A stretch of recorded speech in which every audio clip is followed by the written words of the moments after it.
Coach Paul from FitSets. Question. What is the main difference between front of pack, middle of pack, and back of pack athletes?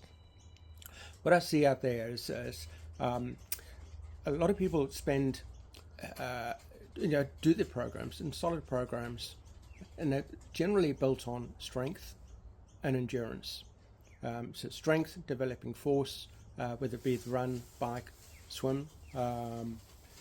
Also converting that into endurance by doing the longer swims, longer rides.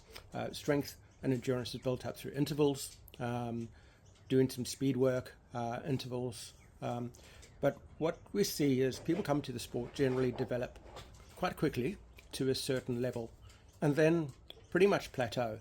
And what I see is a lot of athletes just feeling they just need to put in more effort, more strength, longer rides, longer runs, and trying to develop themselves and get through that plateau. So what's the difference between those front back runners who seem to develop faster and keep developing right through to getting to those faster speeds over time? I find the biggest difference is technique. I think it's the hardest thing that people need to do. But most people see the hard around endurance training is getting out there, is doing the efforts, it's the hard work. I think we're getting it wrong. I think the biggest focus on getting out of the plateaus is going to be technique.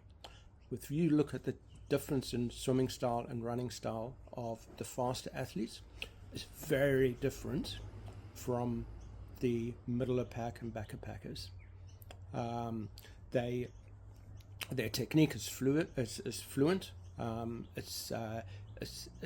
seems effortless. There's good timing. There's good balance. The backpackers, as they believe, it's the strength and endurance that they're missing to get there. Where on the most occasions, I admit not all, it's more around their technique. I get the question sometimes: is it worth getting a gait analysis? Is it worth getting a video analysis for the swim? To me, it's for everybody, even the elites, right down to beginners in the sport. It's absolutely essential. If you want to improve, that is the hard work that you need to do. It's the mental muscle memory, understanding the timing, the balance you need, and making that transition to good form is actually harder than the work we need to do at the long rides, the efforts, and the long runs. If you haven't got a good visualization of what you're doing and what good looks like, you're just not going to get there. Coaches can help. You can actually, nowadays, in the old days, we used to spend like $500 to get a video analysis in the pool. And an assessment. Nowadays, it's way less. It's a lot easier than that. We can even do it ourselves. A lot of people have got GoPros. Everybody's got a mobile phone. We can at least get a look at what you're doing, and then compare it to what good looks like, and slowly, one piece at a time, identify one item you want to change over time, get it set, move from unconscious incompetence to conscious competence, and eventually making that unconscious competence by working on one or two elements at a time, slowly improving your swim and your run.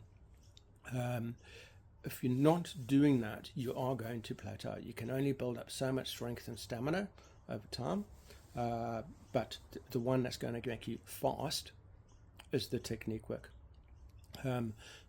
Particularly swim and run, they are technique sports primarily. That is the one that's going to make you fast. Bike is a bit simpler. You've got to get your bike set up right, and then it is around how you use the pedals in terms of rotation and teaching yourself to let the bike take the weight. Once those are in place, it's all about developing force, power, stamina. That's why people can develop a lot quicker and a lot more consistently on the bike, provided they're doing the right effort training. However, the run and the swim is almost the opposite. You have to have as much focus as technique if you want to improve as the endurance and strength work you're doing. Reach out to myself. I can do run analysis and obviously swim analysis with video, but if you're distant or listening to this elsewhere, spend the time to actually get swim analysis, run analysis, find those elements of what you need to change and prioritize it. You can't fix it all at once. You need to have a plan as what elements you're fixing, what you're focusing on, and slowly progress through from where you are now to mastery. And it's a never-ending process. If you want to keep on improving, there's always refinements to be done. Some of them will be, in the early stage, will be foundational in terms of balance and movements.